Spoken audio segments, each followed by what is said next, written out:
ये गली के जो मवाली जिस भाषा का इस्तेमाल करते हैं उस भाषा में गाली देकर चला जाता है और कुछ नहीं होता। देश देख रहा है सब कुछ कि अगर आज के बड़े नेताओं को कोई गाली दे तो सदन से निलंबित कर दिए जाते हैं, लेकिन महापुरुषों को गाली देने के बाद उनके खिलाफ कुछ नहीं होता। इसको जातीय रंग दिया जाता है। और इसलिए मैं कहूँगा कि वक्त का तकाजा है, एक सख्त कानून बने, संविधान किसी को भी किसी जाति, बिरादरी, धर्म, मजहब, इतिहास पुरुष को गाली देने की छूट नहीं देता।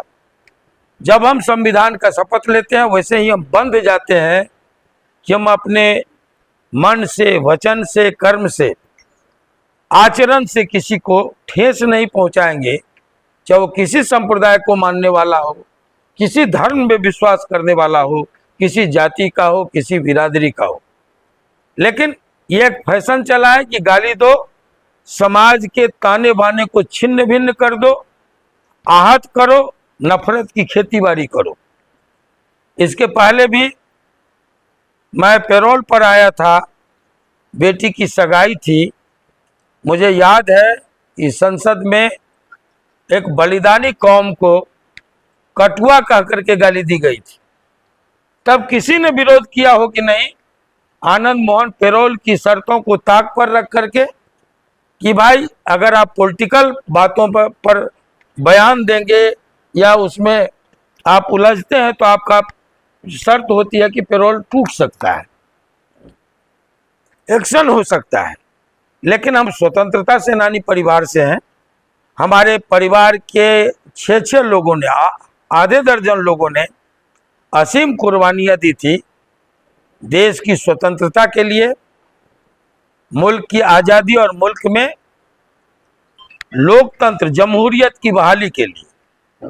तो ऐसे में मेरा मन तिल मिलाया और हमने कहा था, जो सांसद एक संप्रदाय विशेष को गाली दिया था कटुआ कह करके, हमने कहा था कि आपने एक बलिदानी कौम की गाली को सुना है सदन में और इस पर एक्शन होना चाहिए, निश्चित तौर पर निलंबित किया जाना चाहिए, ऐसे लोग बर्खास्त किए जाने चाहिए।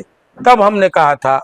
उसके बाद ठाकुर का कुआं आया, फिर एक शख्स जिसने संविधान का शपथ लिया और शपथ लेकर के फिर एक जाति विशेष को टारगेट करके बिना संदर्भ के, बगैर किसी संदर्भ के, संदर्भ क्या था? स्त्री विमर्श, महिला आरक्षण, लेकिन गाली देकर जाति विशेष को चले गए लोग। तब भी मैंने कहा था, बड़ी चिल्पों मचा था देश भर में कि आनंद मोहन ने कहा कि राख से जीभ खींच करके और आसन पर उछाल देंगे।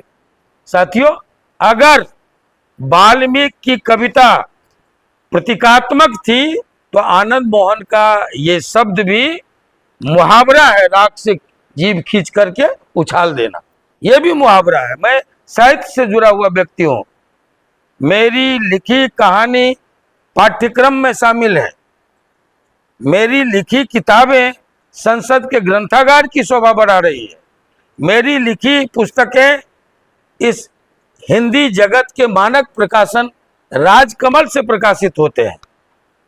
इसलिए मैं साहित्य को जीता हूँ, मैं साहित्य का देता हूँ, मैं साहित्य को जानता हूँ। कोई प्रतीकात्मक कविता कह करके अपनी बेईमानी पर पर्दा नहीं डाल सकता है और कोई आनंद मोहन के इस मुहावरे को कि राख से जीभ खींच करके आसन पर उछाल देंगे, इसको कटघरे में खड़ा नहीं कर सकता है।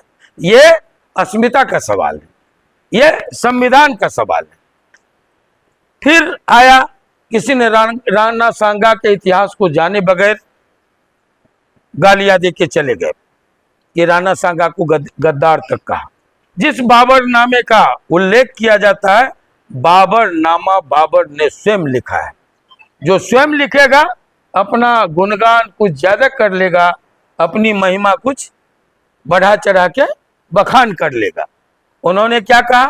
मैं बाबरनामे पर, मैं इतिहास का विद्यार्थी हूं, मैं दावे से कहूंगा कि इतिहास को खंगाले, बाबरनामा को लोग फिर से सामने लाए, पढ़े। बाबर ने ये नहीं लिखा कि राणा सांगा के आमंत्रण पर मैं हिंदुस्तान आया। बाबर ने लिखा कि जब मैं इब्राहिम लोदी से लड़ रहा था, राणा सांगा ने हमारा साथ नहीं दिया। दुश्मन का दुश्मन दोस्त, ये ज्ञात युद्ध नीति है। और राणा सांगा को इसलिए अपेक्षा थी कि इब्राहिम लोदी से दो दो टक्कर राणा सांगा का हुआ, जिसमें पूरी तरह इब्राहिम लोदी को राणा सांगा ने पराजित किया। और जब बाबर आए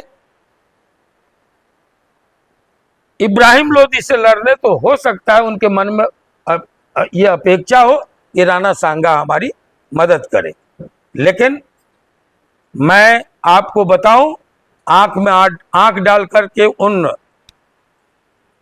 मूर्खों से मैं कहना चाहूंगा जो मूर्खता भरी बात सदन में करते हैं कि ये बाबर को राणा सांगा ने नहीं, उनके चाचा के रिश्ते के, इब्राहिम लोदी के चाचा के रिश्ते के आलम खान लोदी और दौलत खान साहब ने बुलाया था। ऐतिहासिक सच ये है। जो दो दो बार इब्राहिम लोदी को हराया, उनके बेटे को गिरफ्तार करके मेवाड़ ले गया और उदारता दिखाते हुए हरजाना लेकर के लौटा दिया। उनको हराने के लिए लोदी जी, ये इब्राहिम लोदी को हराने के लिए किसी बाबर की मदद की जरूरत। जो प्रमुख मांगे हैं इस समारोह के आयोजन के पीछे, वो है बाबू वीर कुंवर सिंह चौक जो पूर्णिया में है, उसका नाम उनके नाम पर, ये जो स्मारक जहां है, जो आज किसी और चौक के नाम से जाना जाता है, उस चौक का नाम बाबू वीर कुंवर सिंह के नाम पर रखा जाए। हम चाहते हैं कि बिहटा का एयरपोर्ट, जहां बाबू वीर कुंवर सिंह के वंशजों की जमीनें ही अधिग्रहित की गई है, भूमि अर्जन डिपार्टमेंट ने सबसे ज्यादा भूमि उसी परिवार, उसी खानदान के लोगों से लिया है और वो उनकी कर्मस्थली रही है 1857 के गदर के दौरान। इसलिए बिहटा का नया एयरपोर्ट बाबू वीर कुंवर सिंह इंटरनेशनल एयरपोर्ट के नाम से उसका नामकरण हो, हम राज्य सरकार और केंद्र से मांग करते हैं।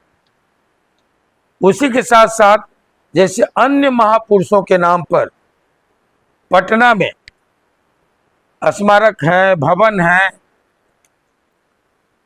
और सरकारी जमीनों पर को अलॉट करके ये दिया गया है, तो बाबू वीर कुंवर सिंह स्मारक भवन पटना के, राजधानी पटना में उनके नाम से हो।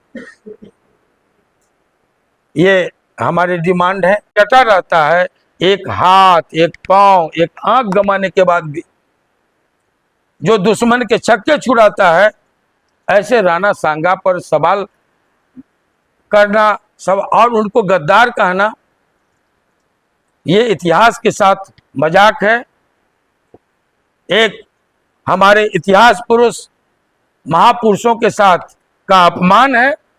और ये वक्त आ गया है संसद को अब बगैर समय गंवाए सख्त कानून बनाए और जो भी इस तरह किसी संप्रदाय, किसी जाति, किसी धर्म, किसी महापुरुष का अपमान करता है, उसको ठेस पहुंचाता है, आहत करता है, सामाजिक भाईचारे को लहूलुहान करता है और नफरत की खेतीबाड़ी करता है, ऐसे लोगों पर सख्त से सख्त कार्रवाई हो, ये वक्त का तकाजा है।